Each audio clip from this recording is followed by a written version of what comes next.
오늘 핵심 3강 영광스러운 교회의 비전에 대해서 함께 살펴보겠습니다. 예배소서는 특별히 교회에 대하여 아주 복음의 깊은 비밀을 계시해 주고 있습니다. 우리가 지난주에도 하나님이 어떻게 이방인들을 언약 백성들, 이스라엘 백성들과 동일하게 하나님이 구원을 베푸셔서 이방인들이 유대인들과 함께 그리스도의 몸을 이루게 되었는지, 하나님이 어떻게 이방인과 유대인으로 이루어진 그런 교회를 어떻게 세우셨는지, 그게 이제 복음의 놀라운 비밀이라는 것. 내가 계시로 이 비밀을 깨달았다. 근데 이 비밀이 뭐냐면 이방인들이 유대인과 함께 후사가 되고 함께 약속에 참여한 바가 되고 함께 그리스도의 몸의 지체가 되는 것. 이것이 바로 그리스도의 계시, 복음의 비밀의 핵심적인 사항이다.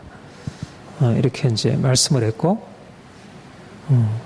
사실 이방인들이 언약 안에 들어온다는 것도 그렇고, 이방인과 유대인이 하나가 된다는 것, 이것은 하나님이 이방인들과 분리되어 유대인들, 이스라엘 백성들을 거룩한 백성 삼으시고 이방인들과 그렇게 오랜 역사 가운데 분리시켜 놓으셨는데,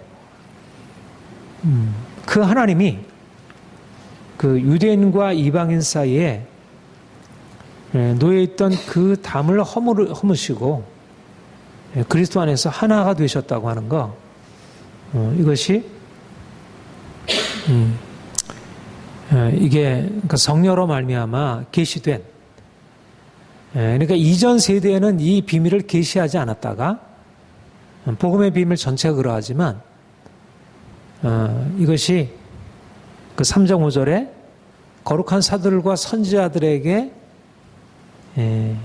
성령으로 나타나신 것까지 이전 세대에는 알게 하지 않으셨고 이제 알리셨다. 그럴 수밖에 없잖아요. 그렇죠? 주님이 오시기 전까지는 하나님이 유대인을 하나님의 백성 삼으셔서 이스라엘을 하나님의 백성 삼으시고 이방인들과 구별한 특별한 은혜를 주신 것이 선지자들에게 말씀하셨고, 물론 선지자들에게도 열방을 하나는 하나님의 계획, 또 열방이 구원에 참여할 것에 대해서 간헐적으로 말씀하셨지만, 그러나 그리스도께서 죽으시고 부활하시고 승천하셨고 성령께서 오셔서 말씀하시기 전까지는 이방인이 유대인과 연합하여 육체로서 하나님의 백성 이스라엘과는 다른 차원의 하나님의 영광을 상속할 그런 그 기업의 백성으로 삼으셨다는 것이 이해할 수 없는, 그래서 이제 많은 당시에 유대인들이 이 복음을 받을 수 없었고, 지금까지도 유대인들이 뭐 예수님에 대해서는 혹시 호의적으로 생각할지 모르지만 사도 바울이 전하는 이방인들을 유대인과 함께 그 하나님의 백성, 영광의 기업을 상속할 하나님의 백성 삼으셨다는 사실을 받아들일 수 없다고 생각하고, 그들은 이스라엘을 중심으로 한, 유대인들을 중심으로 한 하나님의 나라의 건설을 지금도 꿈꾸고 있고 그럴 메시아를 기다리고 있는 거죠. 그런데 그리스도께서 오셔서 나타내시는 그 메시아 왕국은 그런 유대인들만으로 이루어진, 유대인들을 중심으로 한 것이 아니라 이방인과 유대인이 함께 연합하여 이제 하나님의 백성으로서 영광의 기업을 누릴 그런 비전을 제시하고 있다는 것. 그래서 이 예배소서에서 유대인과 이방인이 그리스도의 몸의 지체가 되고 영광의 기업의 상속자가 된다는 이 복음의 비밀을 특별한 의미로 강조하고 있음을 보게 됩니다. 오늘 이제 우리 읽은 3장 14절 이하, 그 다음에 4장에 있는 이 내용은 교회의 아주 중요한 본질, 아주 중요한 본질들을 핵심적인 본질과 또 교회가 어떻게 세워져야 할지에 대해서 분명하게 제시해주고 있다, 이렇게 보겠습니다. 14절, 15절,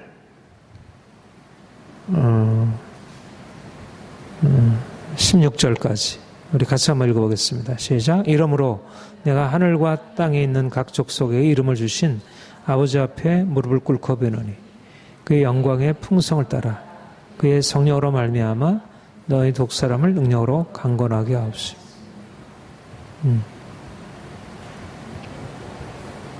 네. 우리가 기도한다는 것은 이제 에베소서에는 이제 기도가 두 군데 나오는데 이제 1장 15절 이하에서 내가 너희를 위하여 이렇게 기도한다. 끊임없이 너희를 위해서 기도한다. 지혜와 계시의 영을 주시고 너희 마음 눈을 밝히셔서 복음의 비밀을 깨닫게 하고 그 구원의 은총의 축복을 깨닫게 하기를 원한다. 이제 이런 기도의 내용을 담고 있고, 또 요 지금 읽었던 14절 이하에서 사도 바울이 다시 한번 기도하고 있죠. 근데 우리가 지난번에도 그 기도에 대해서 얘기를 했지만, 기도의 핵심은 기도는 그러니까 하나님이 복음 안에서 하나님의 계시, 다시 말하자면 하나님의 비전, 복음 안에서 하나님의 비전을 말씀하시죠. 그래서 우리가 하나님이 예수 그리스도 안에서 이렇게 교회를 세우려고 하시구나, 이런 영광스러운 교회를 세우시는 건 하는구나, 우리가 그것을 알게 되고 그걸 믿음으로 받아들이게 되고,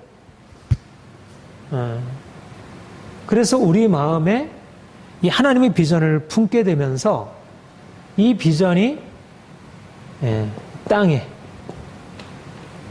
이게 하늘의 비전인데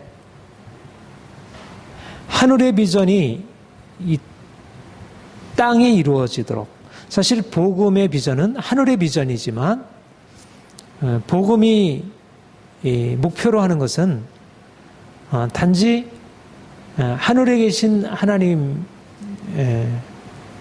그리고 이 땅에서는 그것과는 어떤 다른, 그것보다 좀 부족한 차원의 어떤 은혜가 아니라 결국 하늘에 있는 영광과, 우리가 에베소서 우리가 핵심 첫 번 강의에서 한 것처럼 하늘에 있는 신령한 복, 하늘에 속한 신령한 복으로 우리에게 복 주셔서 이 땅에서 하늘이 경험되게 하는, 그게 이제 복음이 담고 있는 비전이죠.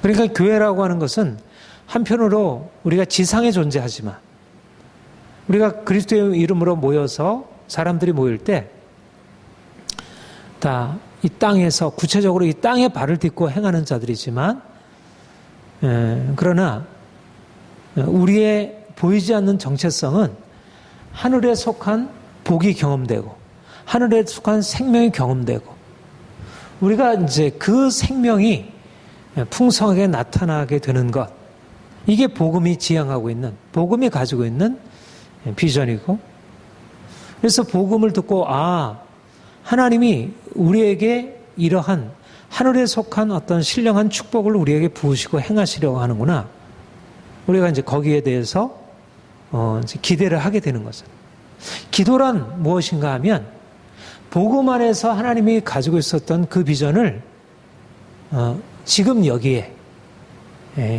이루도록 하나님께 요청하고, 마치 우리가 말하자면 주님 가르친 기도에서 기도하는 것처럼 당신의 이름이 거룩히 여김을 받으시오며 당신의 나라가 임하시오며 하늘에서 이룬 것 같이 당신의 뜻이 이루어지기를 원합니다. 그러니까 하나님이 하늘에서 가지고 있는 그 거룩한 이름이 여기서 거룩히 여김을 받고 하나님의 나라가 여기서 이루어지고 하나님의 뜻이 이 땅에서 이루어지고 우리가 이제 기도하는 것은 결국 우리로서는 육체적으로는 이해도 안 되는 그 하늘나라의 비전, 하늘의 영광의 비전이 우리에게 경험되어지도록. 그래서 기도는 이 땅에 있는 것을 구하는 게 물론 우리가 이 땅의 필요를 구하지만 그것도 기도 안에 포함되지만 사실 기도의 가장 중심적인 테마 우리가 무엇을 기도하냐면 하나님이 복음 안에서 계시하신 그 영광스러운 그 구원의 축복을 우리 안에 주께서 나타내시도록 이방인된 우리가 그리스도의 언약에 참여하고 또 유대인과 연합하고 이제 하나님이 이루시고자 하는 그 구원의 놀라움을 주께서 여기에 행하시도록 이제 그렇게 기도하는 것입니다. 근데 이제 그 16절에 그의 영광의 풍성을 따라 그의 성령으로 말미암아 너희 속사람을 능력으로 강건하게 하옵시고 하나님이 이미 우리 안에 이미 그 영광의 나라를 시작하신 것입니다. 영원한 생명이 우리 안에 이미 시작이 되었고 그 변화가 일어난 것이에요. 말하자면 예수님이 부활하셔서 하늘에 오르시고 그가 가지고 있는 그 영원한 영광이 부족한 우리에게 그 부족한 우리에게 전달되어서 우리에게 그것이 시작이 된 것이죠. 그래서 그 생명이 이 땅에서 마치 겨자씨만큼 아주 작은 그러니까 하나님의 비전은 하늘과 땅에 있는 모든 족속에 이름을 주신 분, 하늘과 땅에 있는 모든 권세를 지니신 분, 만유 안에 계시고 만유를 통일하시고 만물을 새롭게 하시는 그 하나님의 영광이 우리에게 나타나는 일인데 근데 그것이 어떻게 우리에게 현실화될까? 첫 번째는 우리의 속사람, 우리의 속사람 안에 하나님이 그 생명을 심으시고 그 생명의 씨앗이 싹을 틔울 수 있도록 그 새 생명의 역사를 우리 안에 이루어 가시는 것이죠. 속사람이 능력으로 강건하게 하시고 그러니까 우리가 하늘의 축복을 구할 때 하나님의 역사, 하나님의 나라가 우리에게 임하옵소서 그렇게 간구할 때 그것의 첫 번째 우리의 실제적인 바람과 우리의 간구의 제목은 하나님, 우리의 속사람이 새로워지고 우리가 온전하게 되기를 원합니다. 이게 이제 우리가 하늘의 것을 구하는 우리가 대부분 그야말로 무엇을 먹을까, 무엇을 마실까, 무엇을 입을까 보이는 것들을 구하고 현실적인 문제들을 구하고 그런 면에서의 성장을 추구하고 외적인 성장, 양적인 성장을 추구하고 개인이나 교회나 할 것 없이 그런 면에서의 변화를 하늘과 땅에 있는 모든 족속에 이름을 주신 그 하나님이 우리에게 그것을 주시지 않겠는가? 물론 논리적으로 틀린 말은 아닌 것처럼 여겨지지. 모든 만물을 주관하시는 그분이 모든 만물의 주가 되신 그분이 우리에게 모든 것을 주실 수 있다. 정치도 우리 것이고 부도 우리의 것이고 하나님이 부를 우리 가운데 이동시키시고 권세의 자리에 우리를 올리시고 그래서 우리로 하여금 세상에 영향을 미치게 하시고 하나님의 역사가 나타나게 하실 것이다. 우리가 그런 비전을 품을 수 있고 또 품어야 하고 그러나 하늘과 땅에 이름을 주신 모든 모든 족속에게 이름을 주신 그 하나님께 그 아버지 앞에 우리가 무릎을 꿇고 구할 때 우리가 구하는 것은 하나님, 이 나라를 변화시켜 주세요. 이 정치를 바꿔주세요. 이 민족을 구원해 주세요. 남북이 통일되게 해주세요.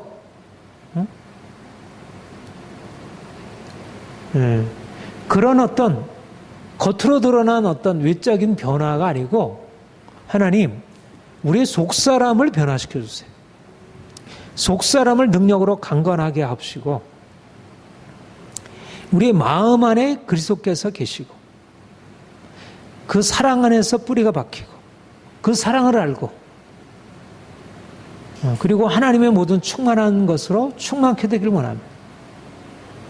기도 제목이 한결같이 사실은 우리의 현실적, 그 당시에 현실적인 문제가 없었는가요? 그 당시에도 여전히 로마의 치하에서 이스라엘은 사실은 아마 이게 멸망받기 얼마 전에 쓰여진 서신일 텐데, 물론 바울은 이제 이스라엘 나라를 상대로 해서 사역을 하진 않았지만, 그러나 그가 민족을 사랑하는 사람이었지만, 그가 민족의 어떤 구원을 위해서, 어떤 그 시대적인 상황의 어떤 변화를 위해서 그렇게 구하지 아니하고, 그가 구한 것은 너희의 마음 안에 하나님의 사랑이, 그리스도의 사랑이 알려지고 그리스도의 사랑을 깨달음으로 하나님의 충만하심이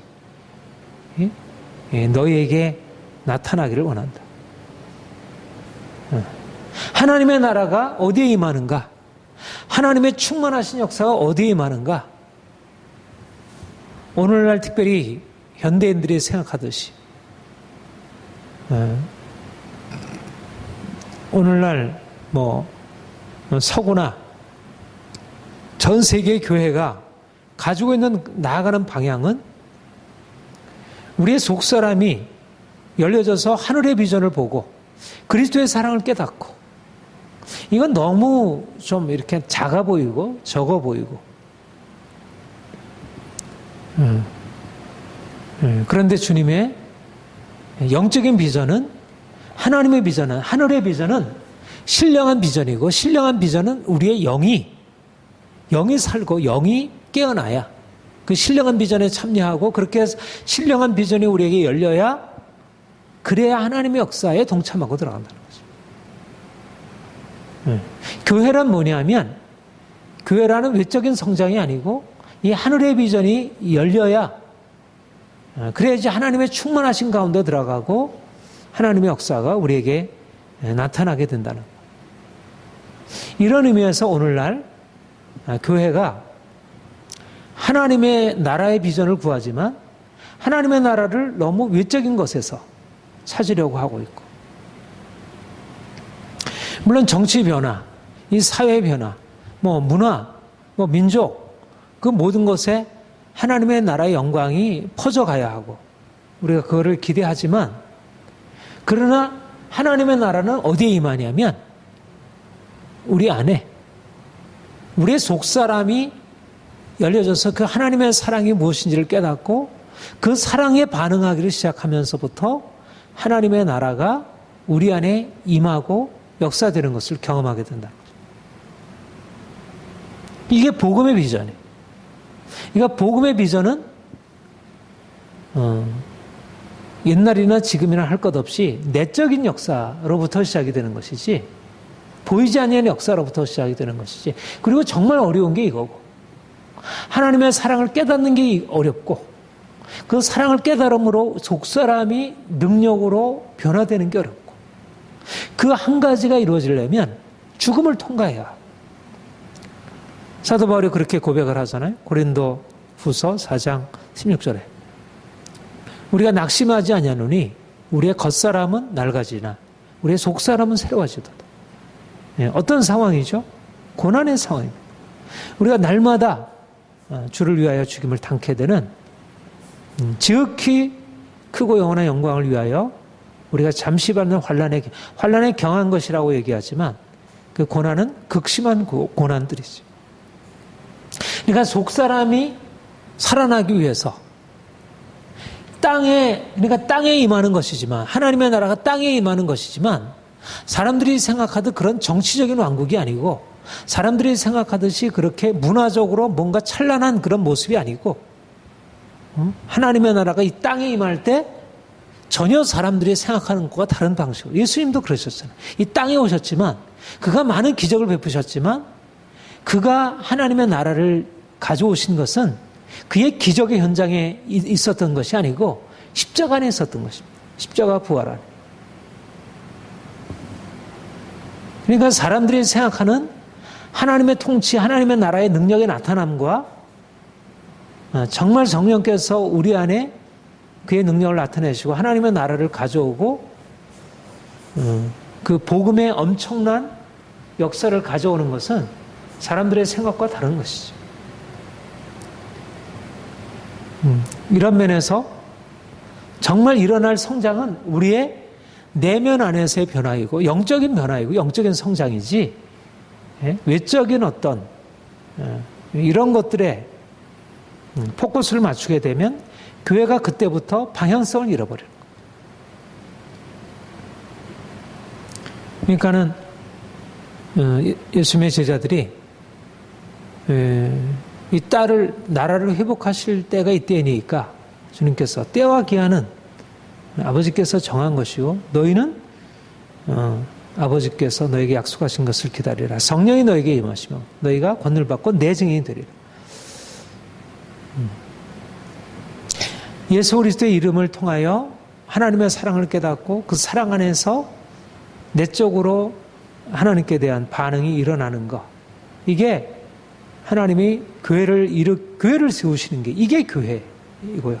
교회라는 것은 이 내면적인 이 속사람의 성장이라는, 그러니까 속사람의 성장을 바라는 사람들이 모이고 그래서 모여서 그 속사람이 새로워지고 겉사람은 낡아지고 여러 가지 문제 가운데 부딪히지만 그러나 그 속사람이 새로워지는 그 근본적인 변화 안으로 들어가는 것을 그거를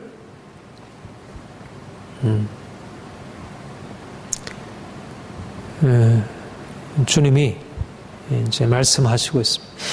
그래서 이제 그 4장 1절 이하에 그러므로 주 안에서 같이 내가 너희를 권하노니 너희가 부르심을 받은 일에 합당하게 행하여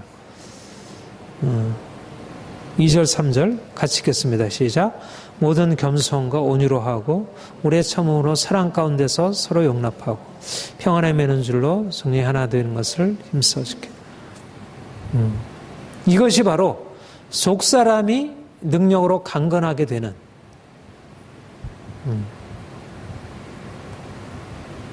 속사람을 위하여 관심을 가지고 씨름하면서 이룰 일. 그러니까 우리의 씨름, 우리의 정말 아주 열정적인 추구는 뭐냐면 우리의 내면의 변화이고 우리가 하나님의 사랑 안에서 우리가 그리스도의 사랑을 깨닫게 될 때 이러한 성품의 변화가 일어나는 거죠. 그리스도의 사랑이라는 게 바로 이것이잖아요. 겸손과 온유와 오래 참음과 사랑 가운데서 용납하는 것. 주님의 사랑이 우리에게 깨달아지면서 그 사랑이 우리에게 전달되고 요한복음 15장의 말씀처럼 내가 너희 안에 너희가 내 안에 내가 그 안에 그가 내 안에 있으면 열매를 많이 맺는다. 주님의 사랑이 우리에게 부어진 바 되고 우리가 주님의 사랑을 깨달으면서 이 사랑이라는 이 하늘의 생명이지.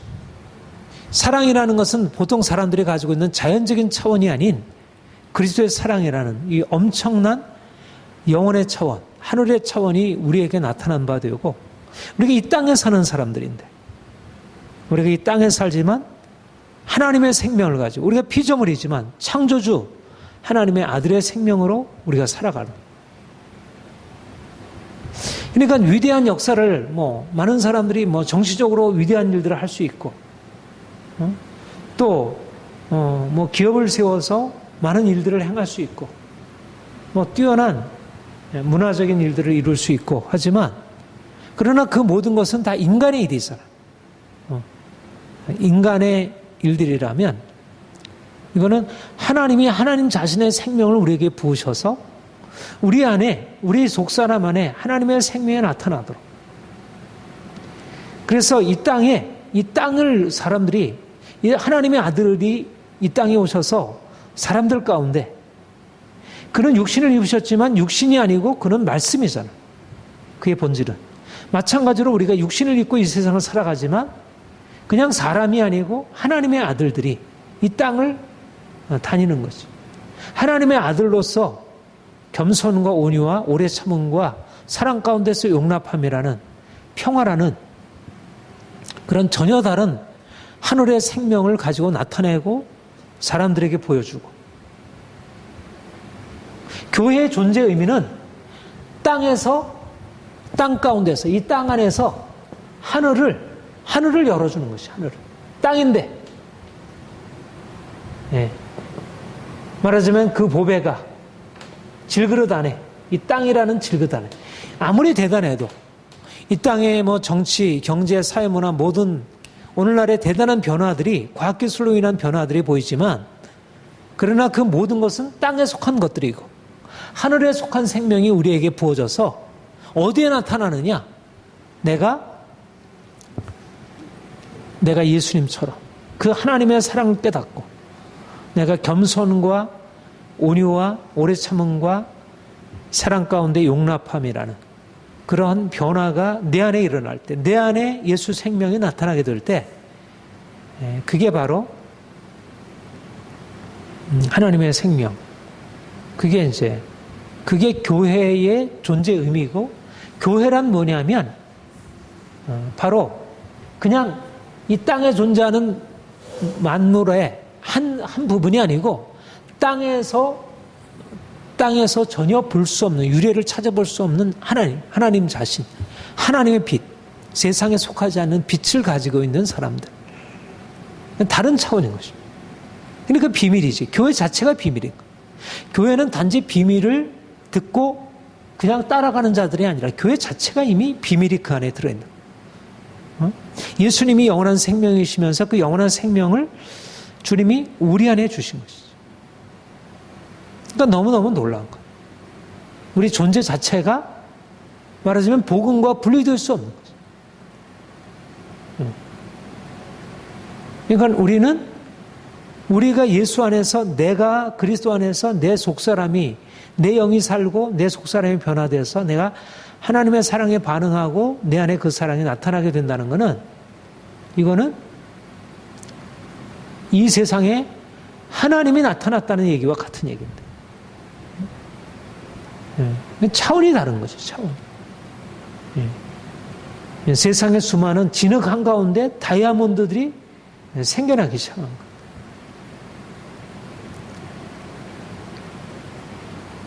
그러니까는 복음이 비밀이라는 거죠. 전혀 사람들 이 질그릇만 보는 사람들한테는 이 감추 있는 보화를 보지 못하는 거죠. 근데 교회가 이 엄청난 보화를 가지고 있으면서도 그거를 드러낼 생각을 못하고, 이거를 그냥 윤리도덕적인 차원에서 겸손, 온유, 오래 참음, 이게 그냥 윤리도덕 차원으로 생각하는 거예요. 뭐 다른 데도 비슷한 얘기가 있잖아요. 뭐 유교에는 없고 뭐 헬라 철학에는 없나? 다 뭐 이런 비슷한 얘기들이 다 있죠. 겸손도 있고 온유도 있고 오래 참음도 있고 다 비슷한 것들이 있지. 그러나 근본적으로 예수 그리스도를 생명으로 경험한 사람들이 가지고 있는 그 엄청난 것들은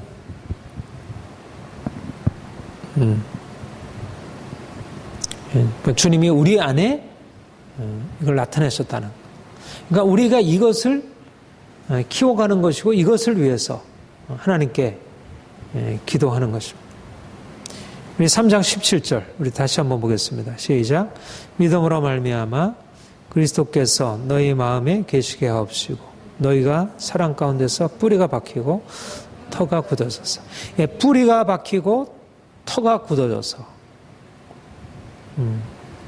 그러니까 무슨 말이냐면 사실 뿌리가 박히고 터가 굳어진다는 말은 이미 우리 안에 뿌리가 내렸지만 좀 더 깊이 뿌리 내리고 터가 굳어진다는 것은 좀 더 견고해지고 흔들림이 없게 되는 것. 말하자면 우리가 처음에 받은 생명이 있잖아요. 그런데 이게 사실은 아직 너무 그 자체에 잘 보이지도 않는 거지만 굉장히 미미하게 시작이 되어오는 것으로 보이는 거예요. 또 실제적으로 외적인 것에 비해서 이게 계속 공격을 받게 되고, 사실은 뭐 우리가 갈라디아서도 보지만 이게 영으로 시작하였다 육체로 마치기가 너무 쉬운 거예요. 속사람의 어떤 생명의 역사는 너무 미미해 보이고, 또 이것을 이루려면 너무나 많은 외적인 것을 희생하고 잃어버려야 하고 십자가의 죽음들을 통과해야 하고, 그러니까 뿌리 내리기가 쉽지 않은 거예요. 뿌리 내리기, 터가 굳어지기가 쉽지 않은 거예요. 그러니까 시작은 했을지라도 영으로 시작하였다가 육체로 마치기가 너무 쉬운 거예요. 이거는 오늘날도 그러하지만 사도 바울 당시조차도 그랬던 거죠. 그러니까 이 말을 여러 군데 되풀이하고 있어요. 골로새서에도 너희가 터가 굳어지고 뿌리를 내리는 게 필요하다. 네가 이미 선 곳에 견고하게 설 필요가 있다. 히브리서에도 이 말씀을 하고 있고, 끝까지 견디는 자가 구원을. 그러니까 사실은 복음의 비밀이 이게 처음 듣고 거기에 반응하기도 쉽지 않고 이것을 유지하기가 쉽지 않은 거예요. 사실은 뭐 쉐마에서 이 영적인 것이 이렇게 계승이 되지 못했다는 것에 그런 얘기를 하고 있는데, 뭐 여러 가지 요인들이 있겠지만 사실은 이 복음 자체가 가지고 있는 이 영적인 차원이 사람들에게 그렇게 쉽게 알려지고 받아지고 거기에 따라가기가 너무 쉽지 않으니까 그 대가가 너무 크고 나타나는 것은 너무 미미해 보이고, 그래서 처음에 받은 그 생명이 지속해서 성장해서 완전하게 장성한 분량에 이르기까지, 이게 이제 4장 그 몇 절에 13절이죠. 그리스도의 충만의 장성한 분량에 이르기까지가 너무 쉽지가 않은 거죠. 그러니까 결국 주님이 우리에게 주시려고 하는 것은 그리스도의 겸손과 온유와 오래 참음의 이런 내적인 성품으로부터 시작해서 세상과 싸울 수 있는 강력한 권세로 세상과 이렇게 대항해서 예수님처럼 그렇게 십자가를 두려워하지 않고 사도 바울처럼 이렇게 해서 견고하게 세워져서 교회가 어떤 세상의 세력 안에도 흔들림이 없어야 되는데, 사실 우리 교회를 지금 보면 어때요? 종교개혁 때 그런 교회가 다시 회복되었지만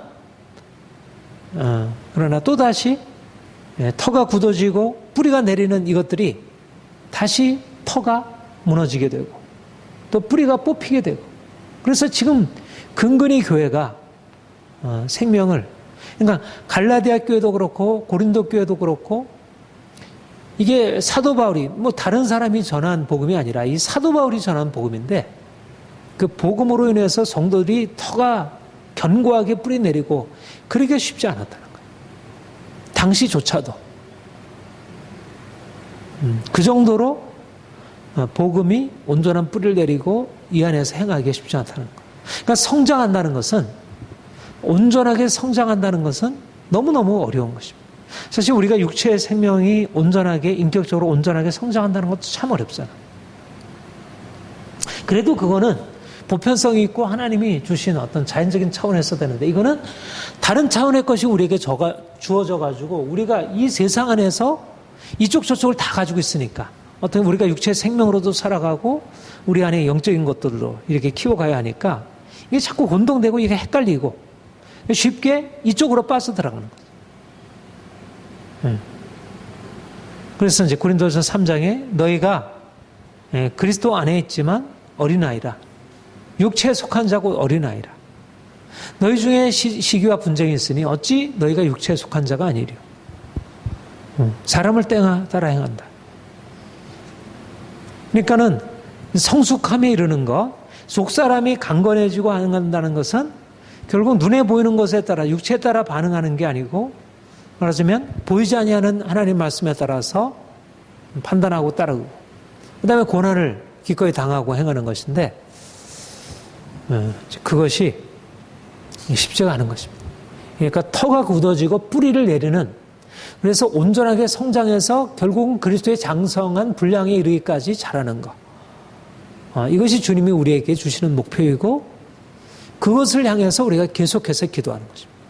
하나님이 우리에게 이 복음을 주셨고요. 어떻든 이 복음을 주셨고 그래도 이 복음, 이 놀라운 복음을 주셨는데 이게 뿌리 내리고 더군다나 오늘과 같이 척박한 땅, 오늘과 같이 너무나 복음이 아닌 것들로 인해서 이제 이렇게 혼동, 더 많은 이 때에 이 복음이 터가 굳어지고 사랑 가운데 견고하게 뿌리를 내리기가 어렵다는 것. 우리 4장 14절 같이 한번 볼까요? 시작.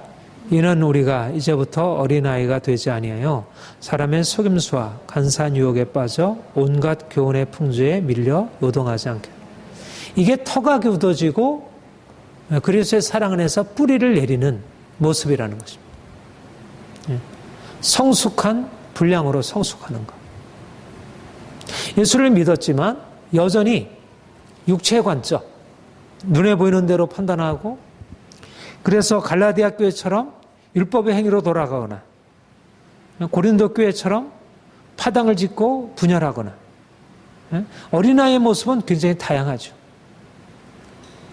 육체를 따라 반응하는 건 너무나 다양한 돈을 쫓아갈 수도 있고 윤리를 쫓아갈 수도 있고 세상 문화를 쫓아갈 수도 있고 너무나 다양하고 방탕한 세상 문화를 쫓아갈 수도 있지만 그렇지 않고 굉장히 고상한 도덕을 쫓아가도 그게 육에 속한 반응이 될 수 있는 거죠. 그러니까 어린아이가 된다는 것은 겉으로 드러나 보이게 뭐 세상 방탕한 세상 문화에 동화되면 그거는 어린아이고 좀 더 고상한 도덕을 나가면 그거는 그래도 성숙화. 이게 아니고 영적으로 보면서 어린아이는 것은 세상 철학, 간사한 유혹에 빠져서 세상 철학. 그러니까 복음으로 하늘의 것으로 반응하지 않고 오히려 세상의 철학, 오늘날의 흐름. 그러니까 예수님 당시에도 어린아이들, 진정한 복음 안에서 어린아이들은 하늘의 지혜를 깨달은 성숙한 사람이고 세상에서 지혜로웠던 사람들은 사실 주님 편에서 보면 이들은 죽은 사람이거나 또 어린아이들이고 그러니까 오늘날 많은 사람들이 계속해서 하늘의 이것을 듣고 이것에 반응해야 이게 여기에 견고하게 뿌리를 내려야 되네. 복음의 토대를 두고 다른 이름에 더 이상 이렇게 기대를 걷지 말아야 되는데 자꾸 세상 철학을 받아들이고 세상적인 관점을 받아들이고 그냥 교회 안에 온통 이 하늘에 속한 것은 우리의 진정한 속사람의 성장이라는 관심이 없고 현실적인 변화에 초점을 맞추게 되니까 이제 어린아이로부터 온전한 성숙에 이르지 못하는 것입니다. 그래서 오늘 주님이 우리에게 우리는 이런 면에서 교회의 성장의 비전, 교회가 성장한다는 게 뭐냐? 속사람이 견고하게 되는 것이다. 교회가 성장한다는 게 뭐냐? 터가 굳어지고 주의 사랑 안에 뿌리를 내리고 그래서 더 이상 간사한 유혹에 흔들리지 않는 것. 이 세상의 여러 가지 복음이 아닌 가르침들, 다른 교훈들에 대해서 바로 판단하고 그것에 대해서 거절하고 계속해서 말씀 안에 따라서 행하는 것. 이게 터가 굳어지고 뿌리를 내리는 것이다. 이럴 때 우리가 그리스도의 충만한 분량, 머리에까지 이르러 장성하게 되어서 그럴 때 하나님의 비전이 이 땅에 나타나게 되는 것이죠. 그렇게 해서 성장한 사람들이 그 속사람이 강건하게 되고 변화된 사람들이 결국 예수님처럼 바울처럼 이 땅에 강력한 흐름을 가지고 능력으로 루터처럼 칼빈처럼 그런 이 세상을 향한 강력한 영향력들을 드러낼 수 있는 것입니다. 진정으로. 그게 이제 하나님 나라의 비전이죠. 그러니까 강력한 영향력 자체를 우리가 뭐 그런 거는 인간적이야 이렇게 보는 게 아니고 우리가 그걸 기대하지만 그러나 그 출발은 속사람으로부터 시작이 되는 것이고 그리고 그 방식은 그리스도의 사랑 안에 이 보이지 아니하는 말씀 위에 하나님의 생명의 뿌리를 내리고 터가 굳어지는 것, 그리고 다른 것에서부터 명확하게 이제 그 자신을 분리시킬 수 있는 힘, 이게 이제 교회를 견고하게 세워나가는, 교회가 온전한 바른 방식으로 성장해 나가는 길이다, 이렇게 볼 수 있겠습니다. 성장의 비전. 두 번째는 영의 하나됨의 비전에 대해서 함께 보겠습니다. 3절, 4절, 5절, 6절까지 우리 같이 한번 읽겠습니다. 시작. 평안에 매는 줄로 성령이 하나 되게 하신 것을 힘써 지키라. 몸이 하나이요 성령도 한 분이시니 이와 같이 너희가 부르심에 한 소망 안에서 부르심을 받으니라. 주도 한 분이시요 믿음도 하나이요 세례도 하나이요 하나님도 한 분이시니 곧 만유의 아버지시라. 만유에 계시고 만유를 통일하시고 만유 가운데 계시다. 우리가 지난주에도 이방인과 유대인이 둘이 한 성령 안에서 아버지께 나아감을 얻게 되었다. 둘이 한 몸이 되어 둘이 한 세 사람을 이루어 둘이 하나 되었다. 우리가 하나됨의 비전, 유대인과 이방인을 하나 되게 하는, 근데 여기는 이제 단지 유대인과 이방인의 하나됨만이 아니라 교회가 그리스도 안에서 하나 되었다. 우리가 지난주에도 얘기했지만 3절에 평안에 매는 줄로 성령이 하나 되게 하신 것이라 이렇게 번역이 되어 있는데, 원래 원문은 영의 하나됨, 영이 하나인 것을 지키라. 그리고 4절에도 몸도 하나이요 성령도 한 분이신지 이렇게 되어 있지만, 사실 성령이라고 번역하기보다는 몸도 하나이고 영도 하나이니 영, 몸, 이게 한 세 사람이라는 얘기와 같은 의미를 담고 있는, 그러니까 여기에 초점 뭐냐면 그리스도의 몸이 하나라고 하는, 영이 하나이고 몸이 하나이고, 그래서 하나님이 한 영으로 교회를 세우셨다는 것. 우리가 다양한, 우리가 겉으로 볼 때, 육체로 볼 때, 우리가 겉모습으로 보면 교회가 다양하고 교파도 다양하고 구성원들이 너무 다양한 특성을 가지고 있지만, 우리가 하나님의 비전 안에서 교회를 바라보게 될 때 한 영이고 한 몸이라는 것. 그러니까 우리가 하늘의 비전, 그리고 우리의 속사람이 말씀 위에서 우리가 온전케 되고 주의 생명으로 변화되어지게 되면, 그러니까 구별은 무엇과 무엇의 구별이냐면 우리 세상과 하늘의 것과 땅의 것의 구별이지. 네? 이런 면에서 이 하나됨, 하나님에 속한 아버지 하나님, 예수 그리스도, 성령님, 교회, 이것이 모두 하늘에 속한 것으로 하나됨을 이루고 있고 세상과 구별되는 것이죠. 이런 차원에. 이건 같은 본질은 마치 예수 그리스도, 하나님 아버지와 성령, 성부, 성자 하나님, 성령 하나님이 한 하나님이듯이 그렇게 하나됨을, 이거는 하나님이신 그분 안에 있는 아주 본질적인 특성, 하나됨은 하나님이 한 분이시고 성부, 성자, 성령님이 한 하나님을 이루시고 계십니다. 근데 그 하나님의 하나됨의 본질이 어떻게 우리 안에 나타나냐면 바로 교회를 그리스도 안에서 그리스도와 교회가 하나 되는, 에베소서 5장에 말씀하고는 그리스도의 교회가 하나 되는 그 하나됨 안에서, 그러니까 예수님의 생명과 우리의 생명이 하나 되고, 우리가 땅에 속한 자에서 우리가 옮겨져서 우리가 육적인 차원에서 영적인 차원으로 옮겨지면서 그리스도 안에 있는 그 영적인 생명이 우리에게도 동일하게 부어지고, 그러니까 우리가 가지고 있는 인간적인 다양성보다 더 중요한 것은 우리 안에 있는 새로운 생명, 하늘로부터 비롯된 생명이 우리의 모든 다양성들을 넘어서서 하나로 주님께서 그렇게 보시는 것입니다. 세상은 다 어둠에 있는데 주님 보실 때 우리 안에는 빛이 있는 거예요. 우리가 겉으로 볼 때는 세상과 우리는 별로 차이가 없어 보이지만 주님이 보실 때는 우리가 한 빛으로, 어둠 가운데 있는 같은 빛으로, 같은 차원으로 올리워져 있고 같은 빛으로 우리에게 나타나 있고, 한 하나님, 한 주, 한 믿음, 한 소망 안에서. 그러니까 이것은 기본적으로, 그래서 영이 하나이라고 하는 게 이제 그런 개념이죠. 우리가 이제 몸이 하나이다는 것은 이제 그리스도의 몸으로 하나라는 얘기고, 근데 그리스도의 몸이라는 것이 영적인 몸이잖아요. 그렇죠? 영적인 몸이죠. 그러니까 우리 이 몸이 하나라는 말이 아니라, 육신의 이 몸이 하나라는 말이 아니라, 우리 안에 있는 새 생명으로서의 영이 그리스도의 몸을 이루고 있고, 그 영이 하나됨을 이루고 있는 거예요. 그러니까 우리가 언제 하나됨을 이루냐면, 내가 죽고 주님이 내 안에 사시고,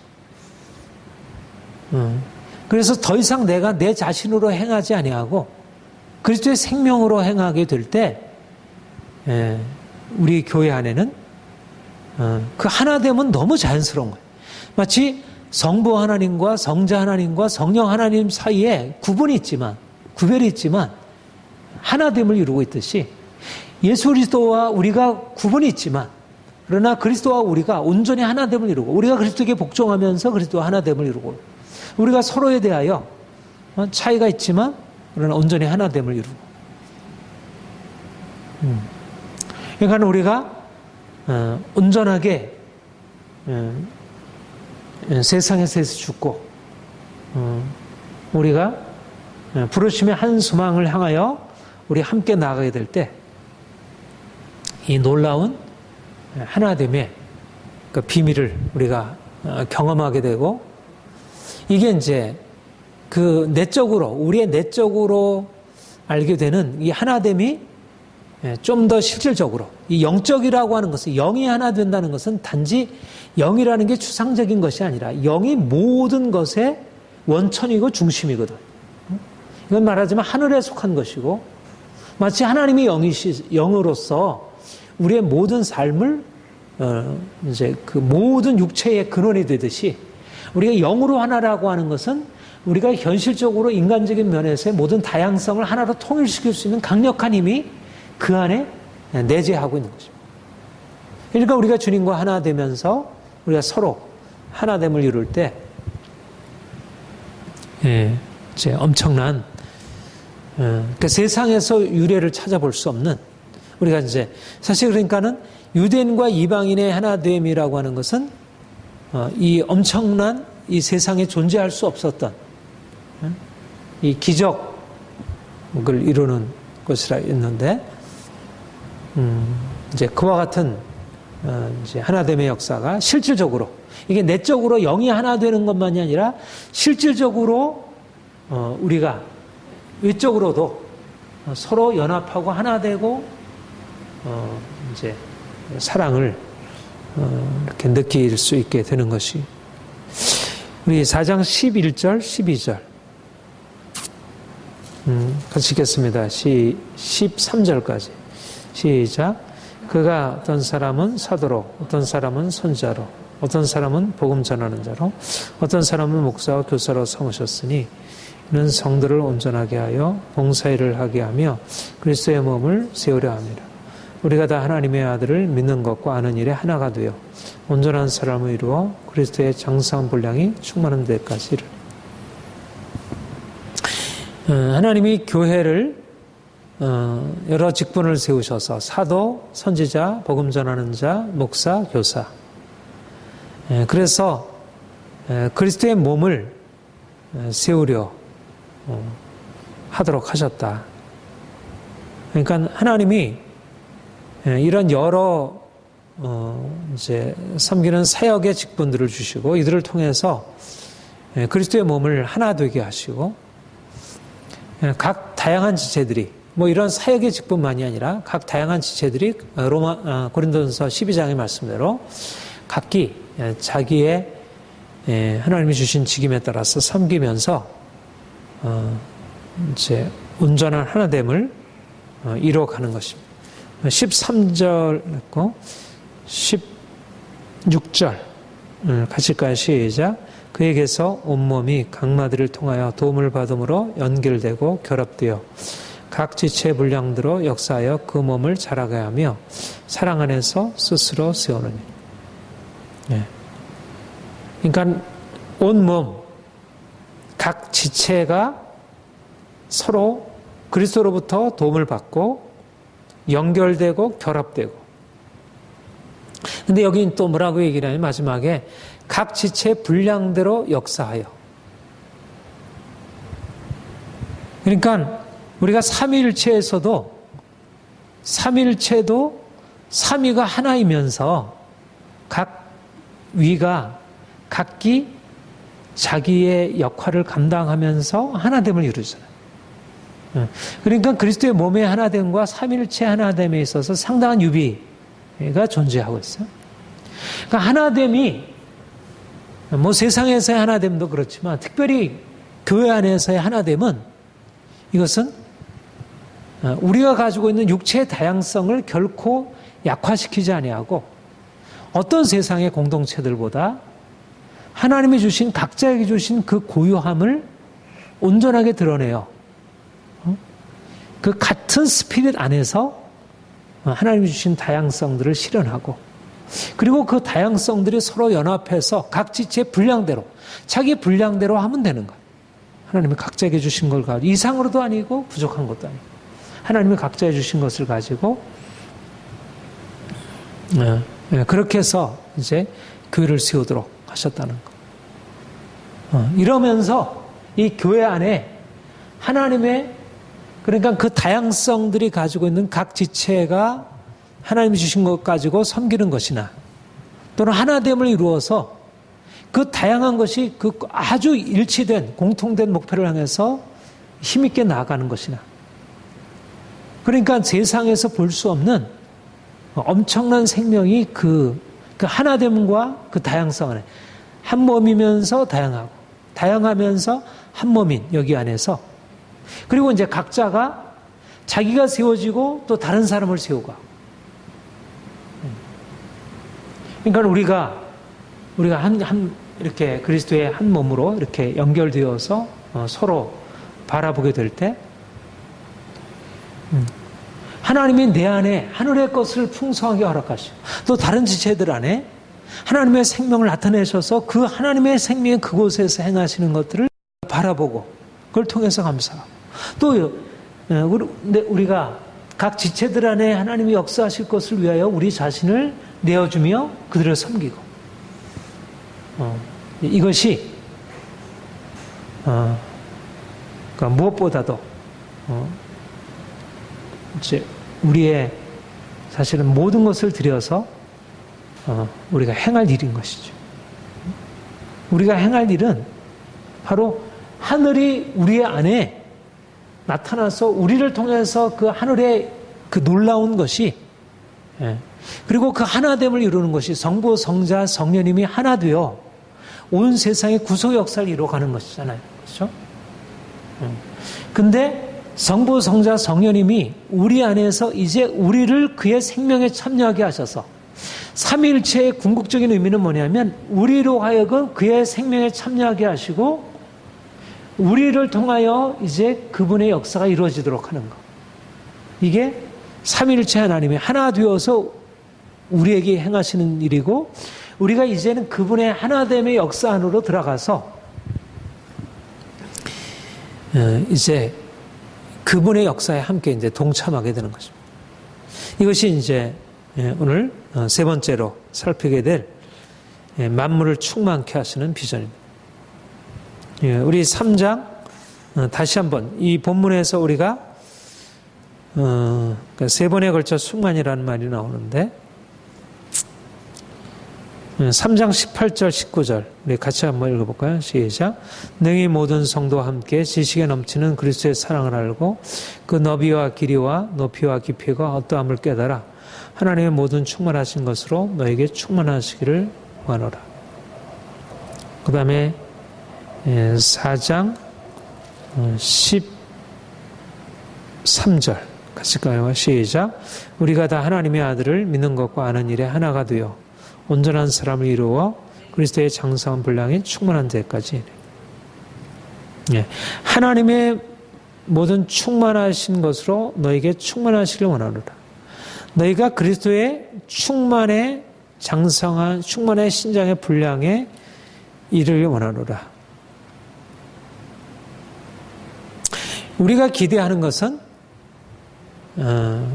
우리가 개인적으로 공동체적으로 하나님의 모든 충만하신 것이 우리에게 충만하게 임하는 것. 근데 그게 어떻게 되어진다고 했냐면 그리스도의 지식에 넘치는 그리스도의 사랑을 깨닫고 그 너비와 길이와 높이와 깊이가 어떠함을 깨닫게 될 때 그 충만하신 것이 우리에게 충만하게 된다. 이렇게 얘기를 하고 있어요. 여기서 하나님의 충만하신 것이 우리에게 충만하게 된다는 말이 무슨 의미를 가지고 있을까요? 여기서 충만함이란 하나님의 생명의 충만함, 하나님의 완전성. 피조물들은 어떠냐면 다 부족하고 약하고 이런 것이죠. 모든 피조물들은 쉽게. 근데 충만함이라는 말 안에는 완전함, 강함, 영광스러움, 넘침, 부족함이 없음. 그러니까 하나님께서 하늘에 속한 엄청난 부요함과 모든 만물의 근원이 있잖아. 그 엄청난 생명과 권세와 영광의 충만함을 가지고 이제 어디에 그걸 나타내셨냐면 예수 그리스도의 부활에 나타나신 것입니다. 부활의 생명 안에. 그것이 바로 그리스도의 충만이고 그것이 바로 하나님의 모든 충만하심. 그것은 만물보다 더 큰 만물을 그 안에 내포하고 있는 하나님의 충만인 것.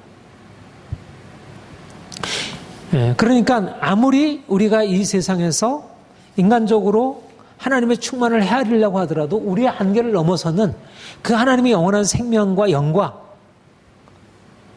그러니까 우리가 하나님의 충만에까지 우리의 시선이 널려진다는 얘기는 우리가 이제까지 이 땅에서 경험하는 차원을 넘어서 계신 그 영광에 우리가 만나고 접하는 거죠. 하나님의 차원을 우리가 경험하는 거죠. 마치 다메섹 도상에서 사도 바울이 부활하신 영광의 주님을 만났을 때 그가 이제까지 경험했던 모든 것들로 형언할 수 없는 그 엄청난 것이 그에게 열려지는 것처럼 이게 이제 충만의 차원이에요. 그러니까 바로 그 다음에 뭐라고 얘기하냐면 우리 가운데서 역사하시는 내 능력대로 우리가 구하거나 생각하는 모든 것에 더 넘치도록 능히 하실 이게 충만하신 하나님께로부터 오는 그러니까 충만하신 그가 우리에게 채우실 때 그 넘치도록 그 충만한 것에 이미 넘쳐나니까 하나님 자신 안에 있는 넘쳐나는 것이 우리에게 채워지는 것. 3장 8절에는 측량할 수 없는 그리스도의 풍성함이라 이렇게 얘기를 해요. 그러니까 그야말로 최대한대로 표현들이에요. 충만, 측량할 수 없는 풍성.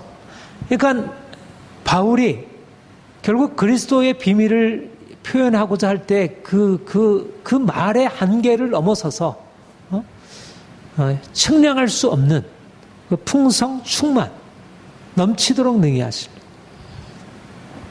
근데 바로 그게 어디에 부어지냐면 우리 육체 가운데 우리에게 부어진다는 우리에게 그 충만함이 부어져서 우리가 그 충만함으로 들어가게 됩니다. 그 안에 살게 된다는 거죠. 그게 교회를 향한 비전이고 그게 각 사람들을 특별히 공동체로서의 교회 안에 그 엄청난 하나님의 충만함이 그리스도의 충만함이 임하고 그 충만함이 우리에게 경험되어지는 것. 그게 어떤 방식으로 나타나는 것이냐면 이런 것이라고 할 수 있습니다. 그러니까 사도 바울이 복음을 전할 때 얼마나 많은 핍박을 받아요. 근데 그 핍박을 받을 때 그 안에 일어나는 일은 무엇이에요? 그가 눌리고 힘들고 이렇게 근신이 견디고 한 게 아니죠. 그가 고백하기를 누가 그리스도의 사랑에서 우리를 끊으리요? 환난이나 핍박이나 공고나 기근이나 적시나 위험이나 칼이라. 우리가 종일 주를 위하여 죽임을 당케 되며 도살을 향하여 여드름을 박았나요? 그러나 이 모든 일에 우리를 사랑하신 이로 말미암아 넉넉히 기르라. 하늘이나 높음이나 천사들이나 피조물이나 어떤 것이랄지라도 우리를 그리스도 안에 있는 하나님의 사랑에서 끊을 수 없는. 로마서 8장에서 고백하는 이것이 바로 그 충만함이, 하늘에 있는 그 충만함이 어디에 임했냐면 사도 바울의 심정 안에 임했고, 그 심정 안에 임한 그것이 그 복음을 통해서 초대교회의 지역과 가정과 지역과 역사 안으로 이게 퍼져나가기 시작한 거죠. 그 그리스도 안에 그 부활에, 그리스도가 그 죽음자 가운데서 부활의 생명으로 살아나셨잖아요. 그 죽음의 권세를 깨트리는 엄청난 충만함이 그 안에 있었던 거죠. 그 충만함이 근데 어디에 임했냐면 주님을 만난 바울에게 임한 것이죠. 그러니까 죽음이 그를 감당할 수 없는 거죠. 죽음을 뚫고 나가는 거죠. 그 충만함이, 생명의 충만함이. 그것이 이제 루터에게 임하고 그것이 칼빈에게 임하고, 그 생명을 가진 자들이, 그 충만함을 가진 자들이 이 땅에 살아가면서 모든 박해와 고난과 이것을 뚫고 생명을 나타내는 거죠. 그러니까 사방에 우겨싸움을 당하는 게 하나님의 충만한 것들을 우리에게 약화시키는 것이 아니라, 누가 우리를 그러니까 그리스도의 사랑의 너비와 길이와 높이와 깊이, 그 차원이 열려지게 되니까 어떠한 세상에 이런 고난도 공고함도 어떠한 유혹도 문제가 되지 않는 거죠. 이게 말하자면 하나님의 충만함이 교회 안에 임한 것입니다. 그리고 교회가 그런 높이로 자라가야, 그런 높이로 자라간 교회들이 빌립보 교회처럼 어떤 고난 가운데서도 낙심하지 아니하고 견고하게 섰고, 그런데 많은 교회들이 그런 복음을 받았지만 충만함의 그것들을 다 또 잃어버리게 되고 세속화되고, 다시 오늘날도 마찬가지로. 그래서 우리의 비전은 그 그리스도의 충만, 그리스도 안에서 우리에게 열려지는 하나님의 충만하신 것이 우리에게 열리시도록, 그렇게 되면서 우리에게, 그래서 그 충만함이 교회에 나타나게 되면 만물을 충만케 하시는 자의 충만이니라. 만물을 충만케 하시는 자가 우리 안에 충만한 거야. 만물을 충만케 하시는 자가 우리 안에 충만해서 이제는 우리 안에 충만한 것은 무엇을 위한 것이에요? 만물을 충만케 하신 것입니다. 만물을 충만케 하신다는 말은 무슨 말이에요? 만물을 그리스도 안에서 새롭게 하는 것이죠. 죄와 죽음의 권세에서 건져내고 만물 안에 하나님의 본래적으로 이루시려고 하는 새하늘과 새 땅을 이루시려고 하는, 이거를 만물을 충만케 하시는 만물을 충만케 하시려고 하는 하나님의 목적이다. 궁극적인 목적이죠. 그러니까 하나님의 충만이 예수 안에 거하고, 예수님 안에 거하는 것이 우리 그리스도와 연합한 교회 안에 임하고, 교회 안에 임한 그 하나님의 충만이 모든 만물에 나타나서 만물이 그 하나님의 영광 가운데로 나아가는 것. 이게 복음이 가지고 있는 비전이고 하나님의 교회를 향하여 품으신 비전이죠. 그러니까 우리가 아까 얘기한 대로 우리의 속사람 안에 하나님의 충만하신 사랑으로 말미암은 그 엄청난 생명의 역사가 아주 작게, 미미하게, 그렇게 이제 시작이 되었지만, 이게 더 견고해지고 이게 뿌리가 내리고 이게 어떤 형태를 취하게 되면 이것을 가지고 이제 만물을 충만케 하시는 하나님의 궁극적인 목적으로 나아가게 되는 것입니다. 우리 6절부터 10절까지 우리 같이 읽겠습니다. 시작. 하나님도 한 분이시니 곧 만유의 아버지시라. 만유에 계시고 만유를 통일하시고 만유 가운데 계시도다. 우리가 각 사람에게 그리스도의 선물의 분량대로 은혜를 주셨나니, 그러므로 이르시기를 그가 위로 올라가실 때 사로잡혔던 자를 사로잡으시고 사람들에게 선물을 주셨다 하도다. 올라가셨다 하셨은즉 땅 아래 낮은 곳으로 내리셨던 것이 아니면 무엇이냐. 내리셨던 그가 곧 모든 하늘 위에 오르신 자니 이는 만물을 충만하게 하려 하심이라. 만유 위에 계시고 만유를 통일하시고 만유 가운데 계신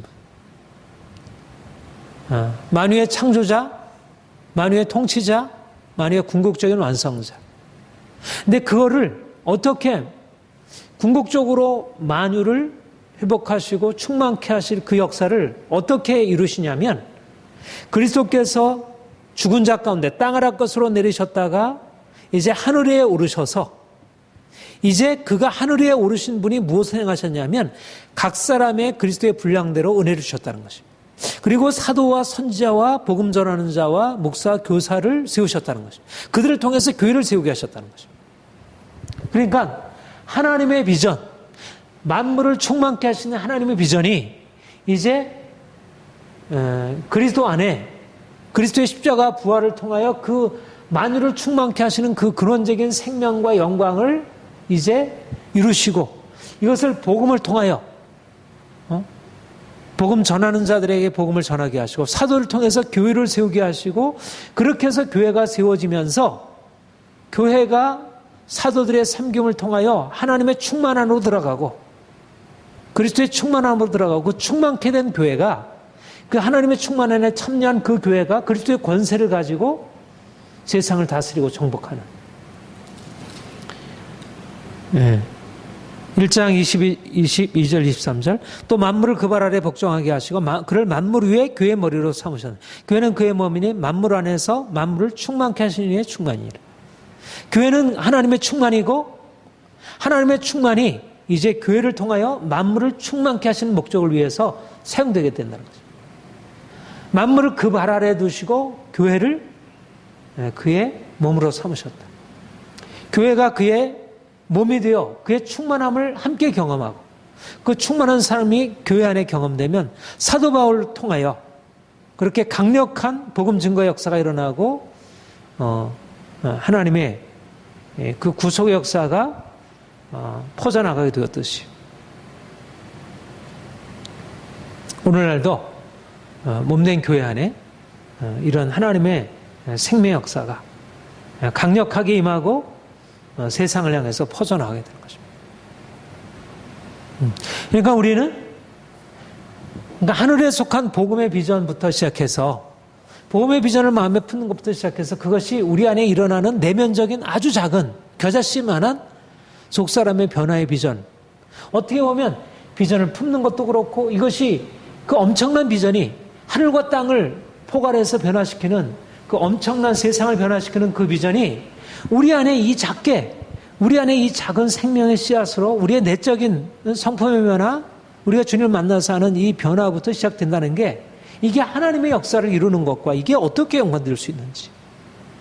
그런데 그야말로 우리의 작은 변화로부터 만물을 충만케 하시는 하나님의 그 엄청난 궁극적인 새하늘과 새 땅의 비전이 여기 안에 나타나게 되고 경험되고 이것이 결국 세상을 향해서 퍼져가게 된다는 거죠.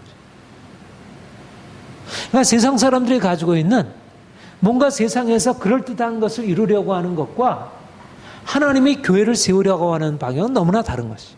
영광스러운 교회는 사람들이 그래서 가톨릭과 개신교가 다른 것입니다. 가톨릭이 가지고 있는 영광스러운 교회 개념과 개신교가 가지고 있는 개념이 다른 거예요. 개신교는 우리 안에 보이지 않는 그 불가시적인 생명 역사가 일어나는 것, 이것이 세상을 변화시키는 궁극적인 것이라는 것이죠. 주님이 우리를 이제 그의 놀라운 생명의 역사 안으로 들어가게 하셨고 지금 그 과정을 이끌어가고 있습니다. 그러니까 우리 단지 우리의 내면 안에 일어나는 변화, 우리가 주의 성품을 닮아서 변화되고 우리가 주님을 경험하고 주님께 온전히 위탁하고 순종하고 우리의 내면이 우리가 달라지고 하는 것이 너무나 작은, 그게 무슨 이 세상의 변화와 무슨 상관이 있을까 싶어도 사실 하나님의 역사는 거기서부터 시작이 되는 일이고 우리가 또 이 작은 변화를 우리가 할 때도 단지 작은 변화가 아니라 온 세상을 향한 하나님의 역사를 우리가 기대하고 바라보면서 우리의 꿈꾸는 것은 만물을 충만케 하시는 하나님의 비전이 우리 안에 성령께서 우리 안에 속사람을 강건케 하시는 그 역사로부터 시작이 되고 세상을 향해 나아갈 수 있도록. 그러니까 우리가 더욱더 영적으로 주님과 연합해서 더 깊어질수록 오히려 세상을 향한 강력한 하나님의 역사 안으로 들어갈 수 있는 길이 보인다는 거죠. 그러니까 우리가 내적인 것에 신경을 쓰는 것이 세상 변화에 무관한 게 아니라 우리가 그 일을 해야 오늘날 왜 세상에서 교회가 제대로 역할을 감당하지 못하나? 그 이유는 교회가 정말 날마다 하늘의 비전을 품고 자기 속사람을 강건케 하는 하나님의 역사에 함께 동참하려 하기보다는 이 겉으로 드러나는 캐톨릭처럼 그래서 겉으로 드러나는 것에 너무 포커스를 맞춰서 행하니까 생명의 역사가 나타날 수 없었던 것이죠. 우리는 세상을 변화시키는 비전, 정치가 변화되어야 하고 문화가 변화되어야 하고 그리고 가정과 교육, 이 사회의 모든 영역들 안에 강력한 생명 역사가 일어나요. 변화가 역사가 일어나요. 단지 우리가 교회만 변화시키는 게 아니라 교회 부흥을 넘어서서 세상의 트랜스포메이션, 세상을 변화시키는 비전을 우리가 품습니다. 그러나 우리의 그 근본적인 시작은 우리가 더 주님 사랑하고 주님 안에 거하는 것, 그리고 주님이 친히 행하시도록 하는 것. 세상이 이러한 교회를 기다리고 있는 것입니다. 세상은 세상의 변화를 꿈꾸고 바라보지만 결국 누가 세상의 변화를 위한 가장 결정적인 키를 가지고 있는가? 바로 그리스도 안에서 이 비밀을 붙들고 잠잠히 주님의 역사 안에 동참하고 나가는 사람, 잠잠히 하나님의 비전을 가지고 기도하는 사람, 그 사람이 세상을 움직이는 사람이라. 거창한 사회운동, 거창한 무슨 정치운동, 그게 세계를 변화시키는 게 아니고 보다 근원적인 것은 교회가 본래적인 복음의 비밀 안으로 들어가서 거기에 온전히 거기에 합당해서 행하는 것. 물론 그것과 우리가 이 세상을 변화시키려는 우리의 노력이 분리가 되어 있지는 않죠. 물론 하나님께서 우리에게 주시는 또 소명이 있으니까 어떤 사람들은 또 각자 직업을 통하여 이 세상을 변화시키려는, 교사는 교사대로, 일반 직장인은 직장인대로 자기 나름대로 자기 직업 속에서 하나님 주시는 것을 따라 최선을 다해서 하면서 이 사회 변화를 이루려고 하고 그 가운데서 하나님 뜻이 이루어져. 그러나 그것은 사실은 하나님의 주된 만물을 충만케 하시는 역사의 주 핵심 본질이 아니고 오히려 교회가 세워지는 것, 교회가 영광스럽게, 교회가 그리스도의 몸으로서 영광스럽게 세워질 때 만물을 그 바라에 복종케 하시는 역사가 교회를 통해서 나타납니다. 교회가 만물을 충만케 하시는 것이 충만합니다. 그런데 오늘날 교회가 그리스도와의 연합이 온전히 이루어지지 못한 상태에서 세상에 너무 영향을 받고 있고 또 세상에 영향을 주려고 하다가 너무 세상과 비슷하게 되고 있고 그래서 다시 한번 이 복음적인 하나님의 비전, 교회를 향한 하나님 비전에 우리가 더 온전하게 나아가기를 원합니다. 우리 찬송